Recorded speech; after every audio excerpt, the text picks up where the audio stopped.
Assalamualaikum warahmatullahi wabarakatuh. Baik, Ana Anissa Khairani, NIM 19301077 dari PBA 4A. Baiklah, saya akan menjelaskan materi tentang wilayah kebudayaan Minangkabau di mata kuliah Pendidikan Sosiologi Kebudayaan Minangkabau. Baik, yang pertama yaitu Luhak dan Tigo. Baik, wilayah ini terdiri dari 3 bagian yang disebut dengan Luhak. Yang pertama Luhak Tanah Datar, Luhak Agam, dan Luhak 50 Koto. Masing-masing luhak ini mempunyai karakteristik sejarah penamaan dan letak geografis yang berbeda-beda, memiliki ciri khas dari masing luhak ini. Baik, yang pertama itu luhak tanah datar. Luhak tanah datar ini sejarah dari luhak tanah datar berdasarkan Tambo, pusat pemerintahan di Pariangan Padang Panjang. Semakin banyak dan ramai penduduknya, maka diputuskan untuk mencari wilayah baru yang akan dihuni. Datuk Bupati Nusa Batang bersama pengikutnya mulai mencari wilayah di daerah timur Gunung Merapi, Luhak Tanah Datar. Sejarah dari penamaan Luhak Tanah Datar itu karena wilayah tersebut sedikit sekali dataran dan sangat kurang dengan tanah yang datar, maka dinamakanlah Luhak Tanah Datar. Adapun pepatah dari pepatah Minang yaitu ayannya ganih, ikannya jinak, buminya dingin. Pepatah petitih ini menggambarkan kondisi alam dan budaya luhak yang juga disebut sebagai luhak nan tigo ini dan tuo ini.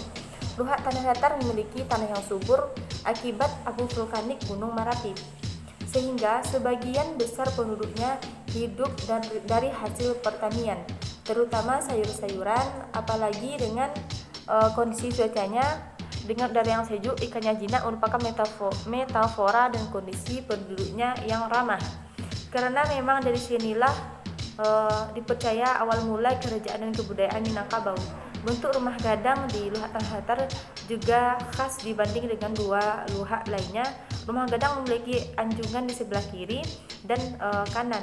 Bagian lantai di sebelah kiri dan kanan gadang sengaja dibuat lebih tinggi dari lantai utama. Rumah gadang tipe ini sangat kuat pengaruh Koto Piliang.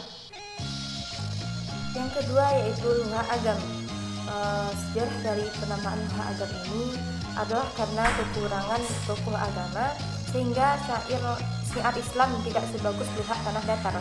Banyak tokoh agama yang didatangkan dari luar maupun penduduk lokal yang belajar ke luar agam. Dari sinilah kemudian muncul istilah Luhak Agam, yang artinya kurang tokoh agama. Luhak nan tengah ini digambarkan dengan pepatah Minang, yaitu bumi nyo ange, ayah nyo karuh, ikan nyo lia.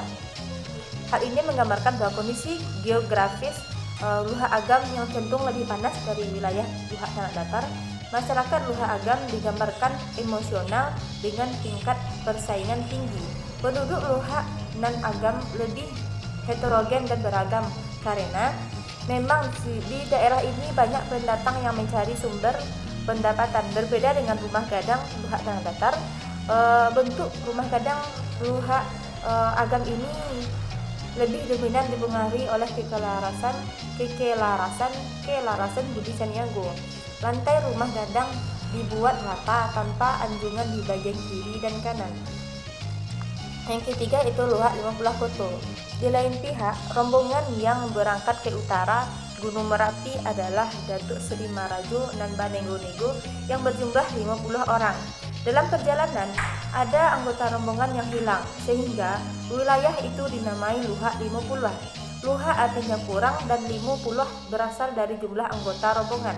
Di daerah itu, airnya manis, ikannya banyak, buminya sejuk, sehingga disebut dengan Banamo, pepatah Minang, yaitu ayahnya manis, ikannya banyak, buminya sejuk. Hal ini menggambarkan bahwa masyarakat 50 kota cenderung homogen, memiliki ketenagaan pikiran dan hidup dalam rukun dan damai. Luhak 50 Koto ini terletak di sepanjang Bantang Sinamar, daerah sekitar Gunung Sago, bagian utara dan barat. Seiliran Batang, pelampiasan Batang dan Agam, bahkan sampai ke Sipasak Pisau Anyut. Berbeda dengan rumah gadang Luhak Agam dan Luhak Tanah Datar, lantai dibuat Berbeda dengan rumah gadang Luhak Agam, Lantai dibuat datar tanpa ada anjungan di bagian kiri kanan seperti rumah gadang luhak tanah datar. Yang selanjutnya, yang poin B itu wilayah rantau. Wilayah rantau adalah wilayah yang dulunya berada di bawah pengaruh kerajaan Minangkabau atau wilayah yang merupakan perluasan kerajaan Minangkabau atau juga merupakan tempat merantau bagi orang-orang dahulu yang ingin mencari tempat baru. Dua dari Luhak dan Tigo mereka pergi ke daerah lain dan membuat negeri baru di sana. Di situ mereka tetap memakai adat seperti adat daerah yang mereka tinggalkan. Daerah rantau Minangkabau disebut juga dengan sebutan rantau nan tujuh jurai, meliputi rantau Kampar, rantau Kuantan, rantau Dua Baleh Koto, selanjutnya rantau Jati nan Batigo, rantau nan Sambilat, rantau Tiku Pariaman, rantau Pasaman, dan itulah 7 daerah perantauan, dan masing-masing rantau tersebut memiliki bagian atau daerahnya masing-masing. Mungkin sekian dari saya, mohon maaf jika ada salah kata. Syukran atina minkum, afan ala khoto'i. Assalamualaikum warahmatullahi wabarakatuh.